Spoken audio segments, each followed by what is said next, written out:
Hey guys அஸ்ஸலாமு அலைக்கும். இன்னைக்கோட வீடியோவில் ரவை உப்புமா எப்படி செய்கிறதுன்னு பார்க்கலாமா.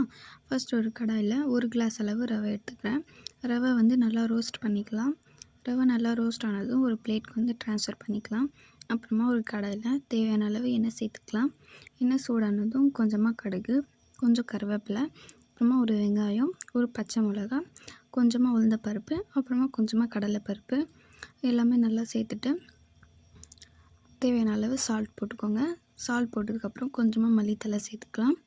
எல்லாமே நல்லா வதங்கினதுக்கப்புறம் ஒரு கிளாஸ் ரவைக்கு வந்து 2 கிளாஸ் தண்ணி வந்து சேர்த்துக்கலாம்.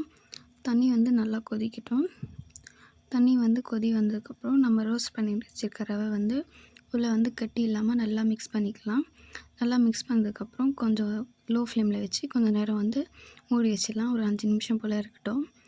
அவ்வளோதான், நம்ம ரவை உப்புமா வந்து ரெடி ஆயிடுச்சு. இந்த ரெசிபி உங்களுக்கு பிடிச்சிருந்தா லைக் பண்ணுங்கள். அப்படியே மறக்காமல் சப்ஸ்கிரைப் பண்ணிக்கோங்க.